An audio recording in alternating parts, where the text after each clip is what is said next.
Everybody, welcome everybody. Really proud of our guys and proud of the coaches. They've played a hard schedule to this point, and they've played hard every week, and they've coached hard every week. We've got a lot of things we need to fix. We haven't done everything perfect for sure, but the energy and the attitude's been there for 5 straight games, and I'm really proud of that. We've talked about the additions of Ted Monachino and Clyde Christensen. They've really helped us. They obviously are limited in what they can do. Like Clyde shows Chip what he likes about different things, and Chip does it with Drake, and Clyde can sit and watch a video and help us, and same with Ted. So I hope the NCAA changes so people can use guys like that on the field. But it's really been a help to us. But defensive line's playing better. I give a lot of credit to Tim Cross. A lot of people had questioned him, and those guys have stepped up. I was so proud of KJ Binkley Jones. He played. Kendrick played really well on Saturday and played more plays than he's played. Travis Shaw played a lot more plays than he's played and played well. So that was fun to watch those guys getting better. 12th in both polls. Again, we've only talked about the polls because that's going to start mattering in the future, depending on what they do with college football playoff. Are they going to have a conference champ have an automatic bid, or are they not? Is it just going to be the top 12? What's it going to be? But polls after the college football playoff polls come out will be more important in the future than they've been in the past, just because of playoff implications. And for so long, we've had 4 teams that can get in the playoffs. And when you start talking about 12, that's going to change. And it's going to change a lot of different dynamics about are you going to need to score more? How do you get up in the polls? I mean, it's going to really change. You can't have a flat day. If you do, you drop out. If you're 14 instead of 12, you're not in the playoffs. It's going to be that big an implication moving forward. And a couple of weeks ago, there were 21 Power 5 teams out of 65 that were undefeated. And then there were 15. Now there's 11. So each week, it gets tougher. It gets tougher to see who can survive and who can move forward in that group. And I'm glad we're part of it. So being 5-0 for the first time since 1997, I looked it up. We were 8-0 in 1997 and then lost to Florida State, 20-3. So I've told this team, you got to keep moving forward to do something better than the team in 97 did. 4th time in 133 years that we'll play in Kenan Stadium with a ranked team at 5-0. So that's really cool. Hadn't happened very often, so I'm proud of these guys. Offensive player of the game was Drake May. 33 of 47, 442 yards, 3 touchdowns. 55 yards rushing and a touchdown, 3 touchdown passes and 1 rushing. So 497 total yards, 4th most in UNC history. So very proud of Drake. He had a great day. Very proud of this young man. Just mentioned him, defensive player of the game, Miles Murphy, 5 tackles, a tackle for a loss and a pressure. He dominated the line of scrimmage, and really proud of him stepping up, especially with Kevin Hester hurt. It put us in a position where somebody else needed to step up, and he stepped up and did a great job. And as I said, Kendrick Binkley Jones did, as well as Tamari Fox. Those guys all played well, so I'm proud of them. And then 4 for 4 with Noah Burnett with our field goals, the long one of 35. He was one of the special teams players of the week, but also Liam Boyd, 9 out of 9 on touchbacks. And that's something we missed when Ryan Coe got hurt, and we kicked the short one, a couple of short ones at Pittsburgh. And the weather might have been a little factor there, but he was 9 for 9 on Saturday, and there was some wind. There was 9, 10-mile-an-hour winds for 2 of those quarters. So offensively, 644 yards, over 400 passing and 200 rushing. And Drake has thrown for a few more yards this year than he did this time last year. And it's been against tougher competition. So very proud of him. And then you start looking at, we had great balance. There were 48 runs and 49 passes with 97 plays that we ran offensively. And with the clock running, it is hard to run 97 plays. So that's a whole lot of plays, more than it would have been in the past with a slower clock. Offensive line played well, they protected well, and we ran the ball well. So good for them, and it helped us that Willie Lampkin was back. He did a good job up front. We had time of possession with 37 minutes and 16 seconds to 22:44. Like we said at halftime, we had 59 plays, they had 22. It's hard to move the ball when you got 22, but part of that is your defense getting them off the field. And that's why you have to play complementary football when you're winning games. We created 14 explosive plays and only gave up 3. So we wanted to throw the ball down the field more, and we did. And we're successful doing it. 2 out of 7 in the red zone with touchdowns. That was the biggest concern. We had penalties. We had a fumble. We've been doing so well in the red zone, and if there was a thing offensively that we didn't do, we did not do a good job of capitalizing on red zone opportunities. And we didn't, we forced turnovers and didn't score off the turnovers. So those are 2 things that offensively we could have done better, that we have been doing better, and we can't fumble the quarterback-center exchange on 3rd down and 6 inches. That's just something we've got to work on to keep getting better. Defense, we've given up 20 points, I guess, and is that what it is, Jeremy? 20 points in the second half versus the 4 Power 5 opponents. So that's really good. Been making tremendous adjustments at halftime. In fact, Jeremy gave me this stat. Gene Chizik is 33-8 as a defensive coordinator here in the regular season. He's 21-5 in the ACC. So he's done a tremendous job since he's been here, and so proud of the changing the narrative and turning around what was not a good defense last year, and fixing it in all areas to this point. When you start playing a lot of people on defense, which we are, and you have a lot of depth, you only play 51 plays on defense. Guys are playing 20, 25 plays a game. So you're less likely to be hurt. You're less likely to be flat the next week because you're fresh. And that's helped us as well. Gave up 200, and it's probably the best defensive performance since I've been back. Gave up 221 total yards, 92 yards rushing. Allowed only 11 first downs, which is the fewest in the last 11 years. Needed to contain the quarterback, and he had -7 yards rushing on scrambles. And we knew he would be the difference in the ball game, and that's something we haven't done very well. Forced a couple of turnovers, held them to 3 explosive plays, and those could have been prevented.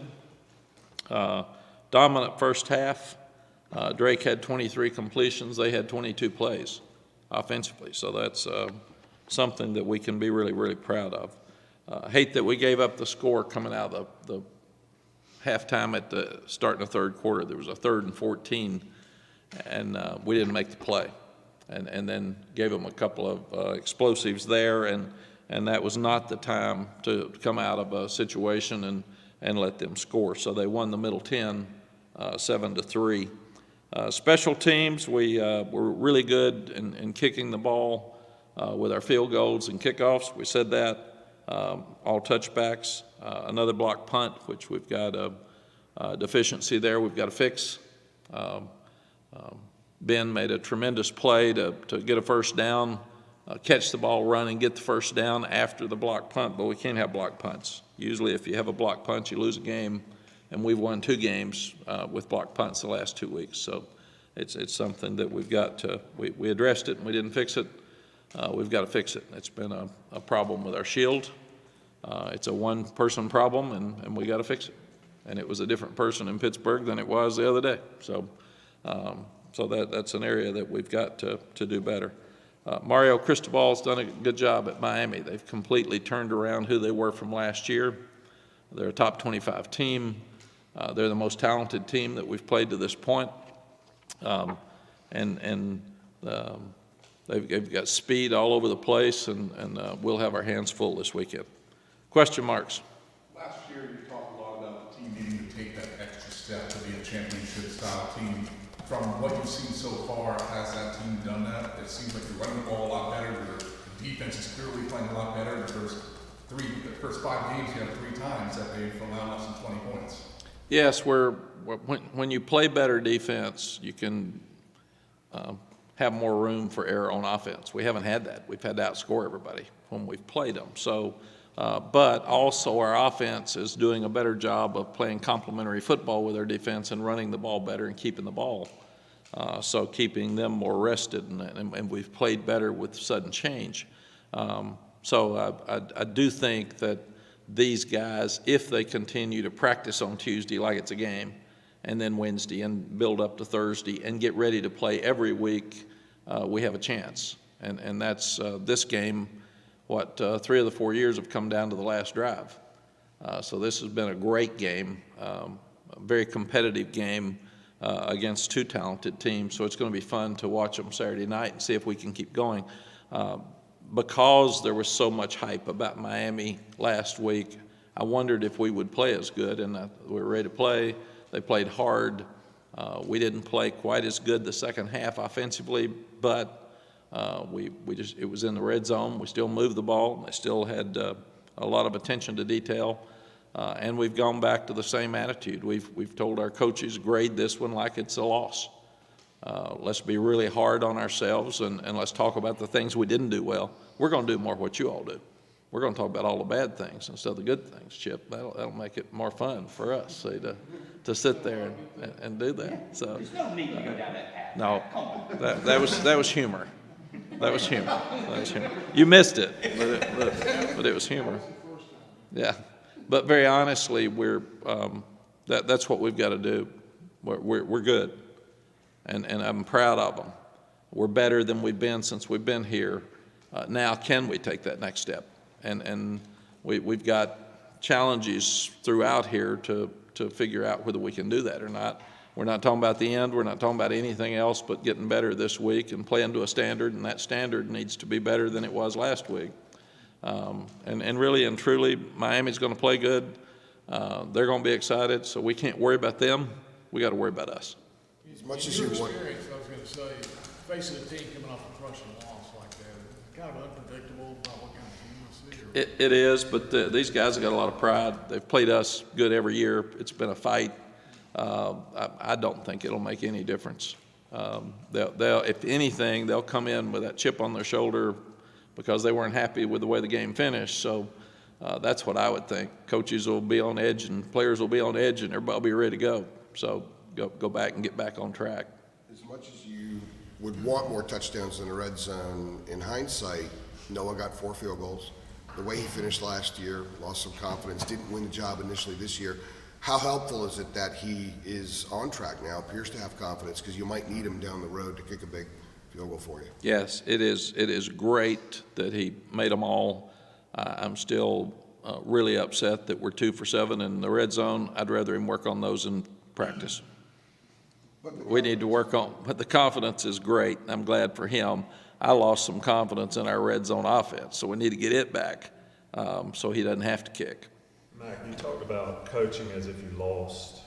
It seems like as the season's gone, those negatives are shrinking a little bit. Offense, red zone, those type things. But on defense, aside from the one drive for Syracuse, what were those negatives that you'll coach them hard on coming out of this one? Well, that's why Gene comes down in a minute, Tommy. I don't want to take all his fire and let he and Chip talk to you about the individual things, but we got to play the ball better.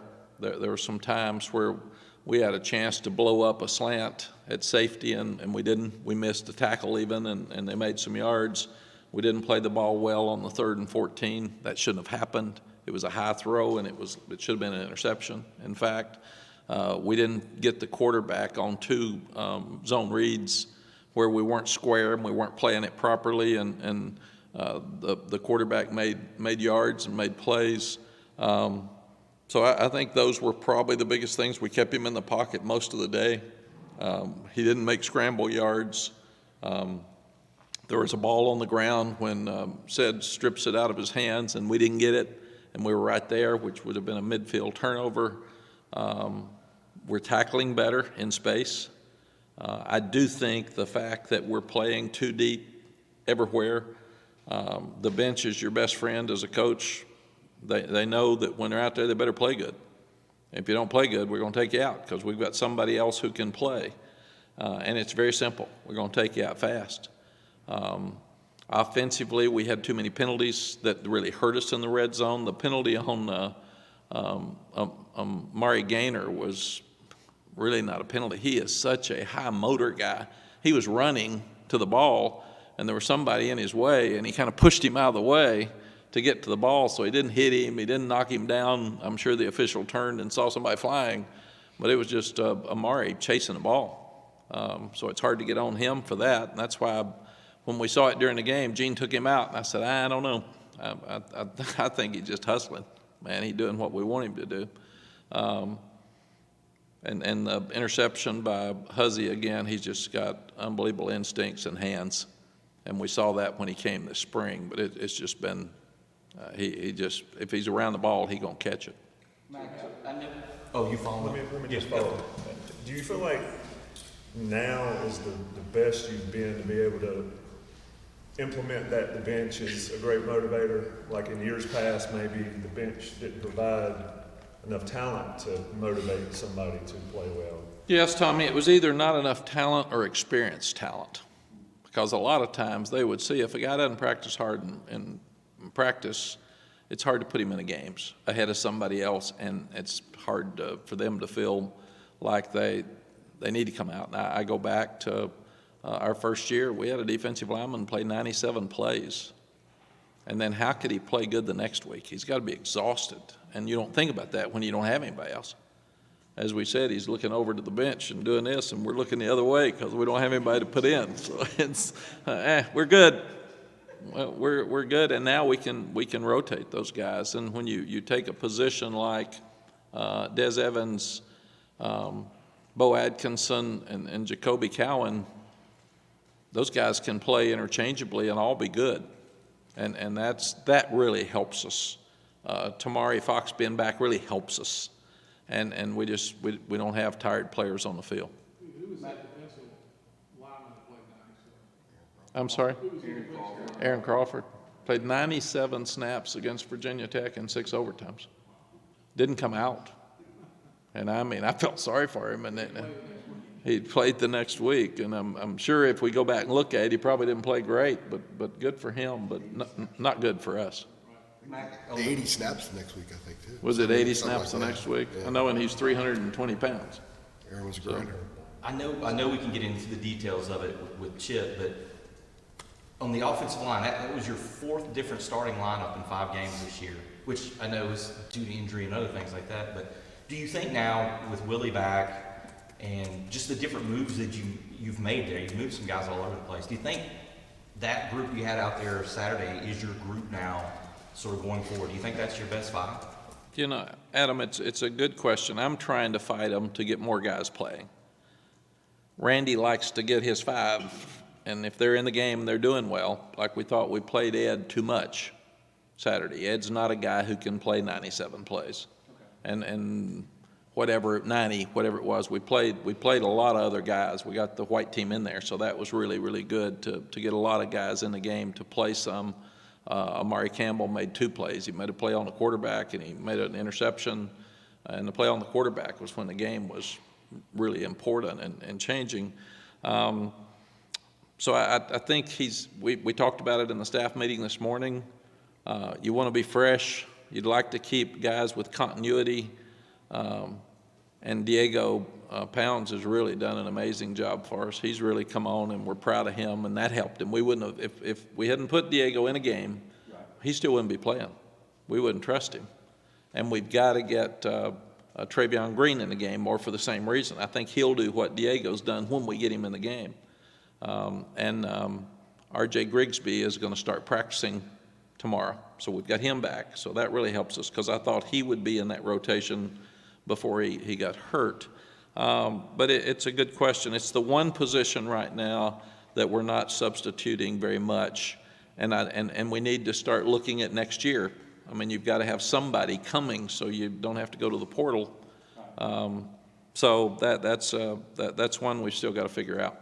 Like to go off of that, along those same lines, obviously Mack comes back in there, but William Barnes had been someone that had been starting, didn't play a ton on Saturday. Is that just a product of the line being a little too crowded? Like, what was kind of the dynamic that played out there? It's, Jeremiah, it's something that all coaches are a little bit different. People are different. All the dynamics are a little different. And when things are going good, Coach Clements likes it to go good. And it's nearly like he feels superstitious to take one out if it's not working at the time. All O-line coaches like that? I think they are. Don't they like to just get 5 and just roll with it? They do, and Bicknell said 7 because that was his pro background. He wanted to do it. Stacy wanted 5. And they trust is hard there because this was a game where they were going to blitz or move every play.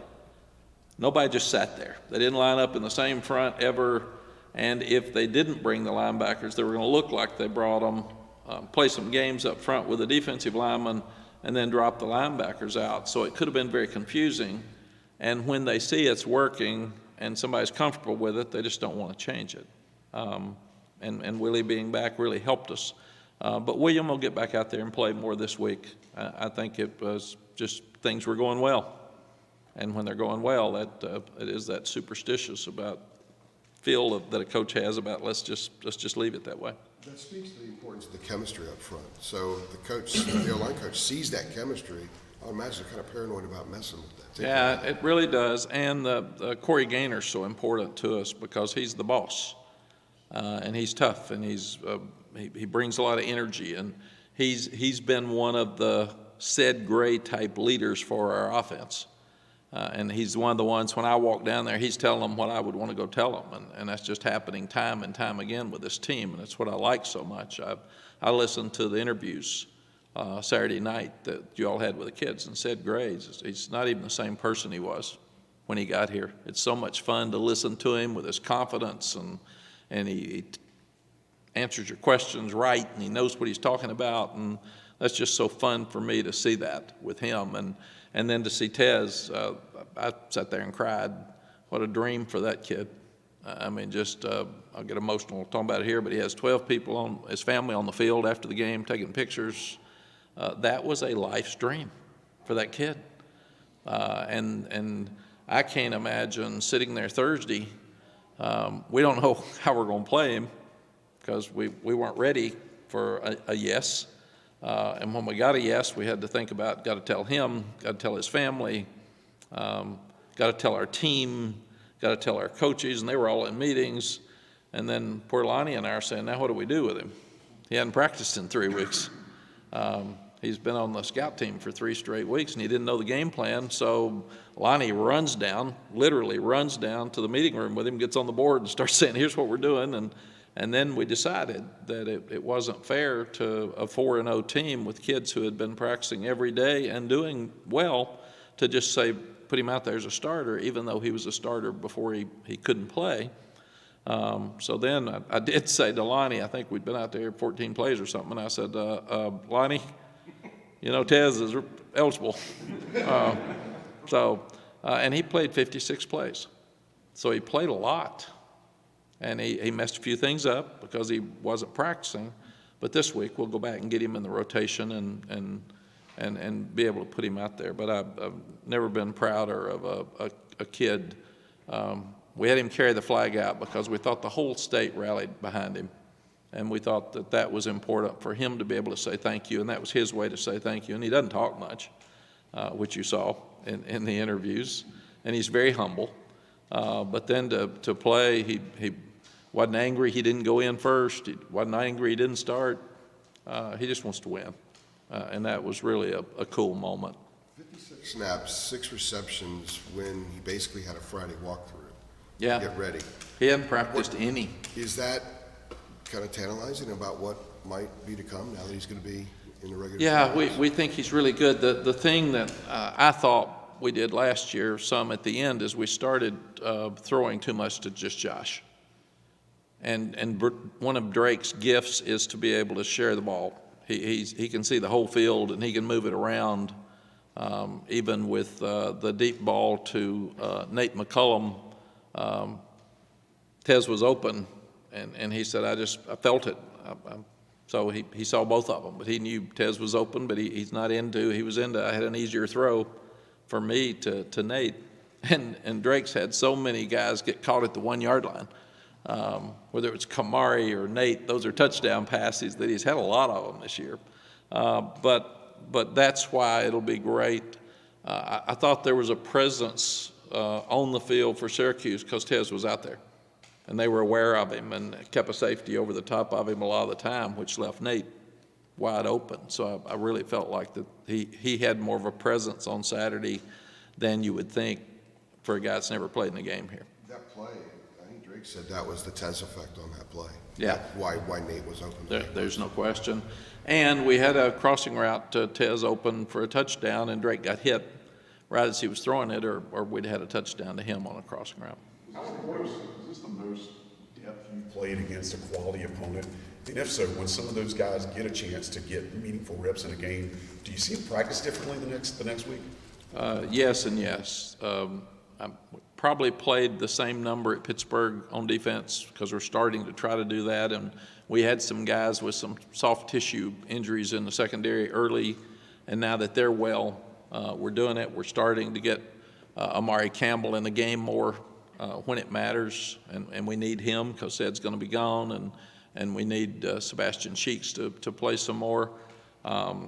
But absolutely, the defense is at a point where they have total confidence in 2 deep or 3 deep. They just, I look out and somebody said, boy, Don Chapman's playing a lot better. And I said, he doesn't have any choice. He knows he's got to play. You got to make plays, or they're going to say, hey, stick, get in the game, man. So that's really helping us. And the same with the front. Nobody's tired. And everybody wants to, we said you don't know how many plays you're going to have, so you better take advantage of the time you're in there to make plays if you want to stay in there. Offensively, Lonnie Galloway's got a great group of receivers. And that was supposed to be a question mark. Well, Nate and Tez haven't even played at times, and we still are good. So that helps us. The tight ends are good. I thought Bryson Nesbitt had by far his best game. He's a mismatch, and he's hard to handle in space. And the other 2 guys are really good. And they play, Freddie does an amazing job. I look up every week, and they play about 25 plays each. It's amazing how they do it. So, and I've asked the coaches to keep count and try to have a feel of who's in the game. And I hate it when a coach comes out and says, yeah, I forgot to put him in. Well, you promised the kid he's going to play, and you forget to put him in. That doesn't sound very good. But yes, that helps us. And offensive line's the question mark. Running backs, we've got, when we put Elijah Green in, I thought he was going to score, and Caleb Hood looked really good when he got in, so we're deep at running back. So the offensive line's just the group that we've got to get balanced. How important was it to get Tez in there for this start against Syracuse before going up against a top team like Miami so that he can get, it's always going to mean a lot to have his family there, but the first one is, as you said, a dream come true. And yeah. It's kind of out of the way. We thought Syracuse was really good. They were undefeated. They played Clemson so hard, and they just had 3 turnovers for the 21 points. So that's one of the things we're trying not to do is say, this team's good, this team's not as good. Let's play good this week. We don't have to play good this week. That's who we've been, and we're trying to get away from that. But the fact that he's gotten some plays now means that the pressure of what's going to happen when I walk out there the first time, all our eyes are on me. Somebody said, how many plays is he going to take before he scores? And I thought, what an awful situation for that poor kid. He never played. He hadn't been in a game. So now we're through with the Tez talk. We're through with should he been eligible, all that's gone. It's time to play. So he is now a player on this football team like all the rest of them, and it'll be great moving forward. Mack, you guys have run the ball well before this year in terms of Javonte and Michael Carter, and I don't want to imply that a team that had Javonte Williams didn't run the ball physically with him as a runner. but it does feel like the way you guys run the ball, there's a little bit more of a, I don't know, harder edge to it, a little bit more physicality to it. How much of a difference do you feel in that regard? It's not just output, but in the way you guys are producing on the ground. Aaron, I really like what we're doing right now offensively. We've got, when we do what we're supposed to do within the scheme, we're having fewer sacks and less pressure on a quarterback. Drake said it in his interview Saturday, but he's some of the drills that Clyde have brought to Chip, the Tom Brady presence in the pocket. I watch them every day with Drake just stepping around the ball, and they're throwing a ball at him and keeping his eyes downfield, and I can see that. He's much better now at finding the soft spots instead of drifting maybe into the sack, and part of it being Drake's fault. But the presence of Freddie Kitchens in the running game, because he's tough as nails, and he's coached tight ends and running backs in the NFL, much less first-round draft choices at quarterback, and he's sitting next to Chip. They grew up together, so they're friends, so they have great conversations. The fact that Chip was a great friend of Randy Clements, and they believed in the same stuff as they were growing up together and always wanted to coach together.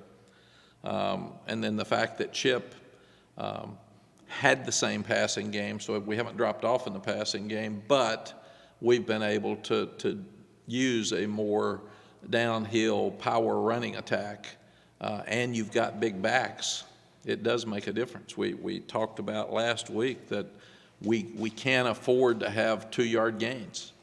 We've got 220-pound backs. If we don't block anybody and everybody's moving the pocket, we should get 4 yards, 5 yards. So come on, man, let's get those yards, and instead of we can't handle 2nd and 9s and 2nd and 11s, and we're not doing that near as much as we have the last couple of years, and that makes me feel really good. You have a chance. And Charlie, one other thing, Aaron, that I think is important now is that's also like the play that we faked the power running game a couple of times, but specifically on the one that we hit Nate McCullum to the 1-yard line. That was totally developed by the running game, being physical, having maximum protection, Drake sitting back there longer, safety being affected by the running game so he can come down and throw it over the top instead of just drop back. You have a tremendous opportunity to be on ABC on Saturday night, 7:30, and a home game on top of that. Just talk about what an opportunity for the nation to see what Carolina football. Yeah, Charlie, I'm having so much fun. And when you start thinking about what it does to this community, I mentioned that before, but number one, if you're a business person in this community, and I remember when we were here before and we were losing all the game, business people were emailing me and saying, come on, man, you're killing our business. Nobody's showing up for the games. And I thought, well, it's not helping my business either. We're not doing very good, but to pull into the stadium and have it full, and the bell tower walk now that we were through with COVID, and so many fans up there high-fiving these kids. And I've told the kids, take your headsets off and take your ear pods out so you can appreciate the fans, because I told them before the game, I've been watching games all day, and there's half-full stadiums out there, man. Don't take for granted that you're selling out. And don't take for granted that this many people are taking their time, their effort, their money to come. But it does affect your community. It does affect our university. We have to make money for all the other sports. And when we're filling them up, that's making a lot of money. The fact that you've got a primetime TV game on ABC, what type publicity does that do for recruiting for Chapel Hill, for the University of North Carolina? You can't buy that type publicity. So it's just a win-win. And I remember, and I expect it to be the same way Saturday night, I remember our first game here back at home was Miami. And that was one of the best crowds I've ever seen. That was a magical night. It came down to a throw in the corner at the end to Daz Newsome for a touchdown, but what a game. We overcame a 4th and 17 to have a chance to win the game, but that crowd was unbelievable. And I'll never remember, and I love Patrice Renee, And we hadn't had very good crowds the year before because we'd won 2 games. And Patrice was walking out to come into the stadium for the game, and he looked at me like, "Oh my God." Oh my God. And I said, "Yeah, this is what it's supposed to be like." So that's the way I expect it to be on Saturday night. Mack, along those lines. You ever had a team lose the game the way in a similar fashion the way Miami did? And if so, how did you win your team back if that happened in practice the next week? You know, I haven't, but I've seen it. And the thing you don't know is unless you're on that sideline at that moment, you don't know what happened. I've been in some of those, and they're not going to say what happened because you don't want to talk about somebody else's business, but a lot of stuff going on sidelines. It's crazy. The fact that Notre Dame had 10 on the field. I've had 10 on the field, and somebody got hurt, or some young one came out, or 2 went in, or one that was hurt came out, and the doctor told him he was able to go back in. He went back in on his own, so you had 12 on the field. And he didn't tell the other one to come out. I mean, it's just mind-boggling what can happen with that many people on the sideline, their kids and coaches fighting for their lives and their jobs and fighting to win.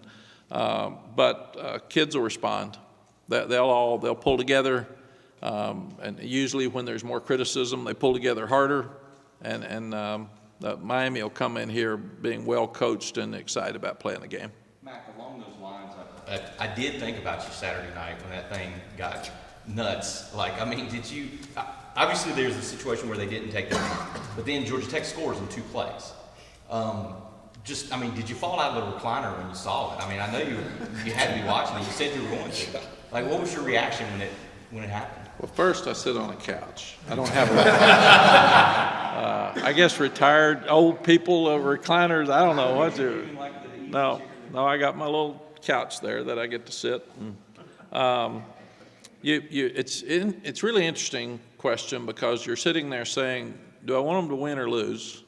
What's best for us? And I don't know, and it really doesn't matter, because if they won, they were going to come play hard, and if they lost, they were going to come play hard. What I thought is, Georgia Tech's pretty good. So that's something we can use in 4 weeks, because everybody sits there, and the other thing, it's the mind games of sports and life, but you're sitting there looking at it. Nobody thought Georgia Tech could win. About the time you think something can't happen is when it does. I thought that was us against Georgia Tech last year. So give Brent Key credit, give Georgia Tech credit. Quarterback's better. They're running the ball good. They got a great young wide receiver. Quarterback made plays to win the game at the end. That's what I got out of it, is that we've won 2 of the last 12 in Atlanta, and they got a good team. So that's what hit me, because Miami's going to play the same way either way. They were going to come here and play hard regardless. The only thing, they would have been rated 15th instead of 25th, and that might have been a little more hype. But other than that's not going to change the outcome of this game. Talk about the 1997 team a little bit earlier. I think you said you even mentioned it to the players. What were some of the traits that team had, and are there any of those traits that kind of you see on this current team? Yeah, the biggest trait is they were the number 1 defense in the country, and they were giving up 9 points a game for the year and 210 yards. So they were killing it, and all of them got drafted except one, too deep. So, I mean, they were a dominant defensive team. We're making progress. We don't need to be in that conversation yet. But that was the difference. And we could run the ball. Chris Keldorf had a really good arm, and he was accurate. And the only game we lost was Florida State because we couldn't block them. And I think Chris got hit maybe 9 times or hit 12 times and sacked 7 or something. So we just couldn't. But the defense hung in there. It was 20-3 because we couldn't move the ball. Are those type games, the Miami, Georgia Tech, Baylor, UCF, even the Red River Saturday, are those type games gifts for you as a coach to be able to give to your players and say, look? Tommy, absolutely. I'm showing I thought probably and I watch all this stuff after I get home, because I can't sleep and I'm hyped and I stay up all night. And then I watched last night. Instead of watching Pro Bowl, I watch all the 50 plays of the teams that were out there. One of the huge differences in the Texas OU game was they're first and goal from the 1 and don't score. And there's 4 plays that they tried. Got my Austin lady over here. And I didn't get to see the game, obviously, so I go back and see what happened in the game. And with 1:24 left, they drive right down and score with 15 seconds left. So 1 minute offense, don't ever give up. You've got a chance. 1 minute defense, you got to get them off the field, man. That's when the game's won and lost. But I'm going to show the 4 plays, and I'm going to show the defense that just because they got the ball first and goal at the 1 doesn't mean they're going to score. So don't give up. Mack, you talked a few weeks ago about the difficulties of dealing with success. Are you concerned about that being a mental roadblock for this team at all? I'm really not, because they're older, they're more mature. We've been there, done that. We can go back and say we were 9-1, so we're 5-0 is nothing. So don't start feeling good about yourself. And the fact that 3 weeks ago there were 21 undefeated teams and now there are 11. So either they played somebody better than them or they weren't ready to play.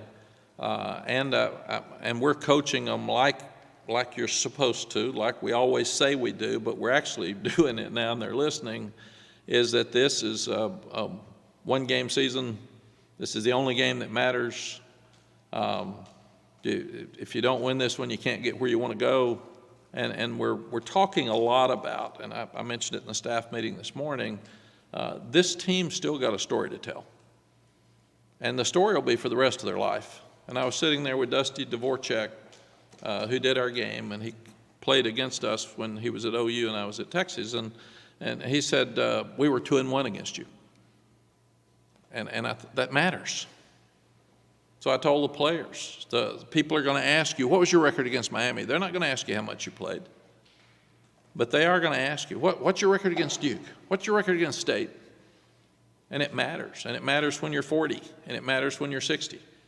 So you still are building your story. And they don't want to hear you were 5-0 and ended up 5-7. That doesn't hold any weight.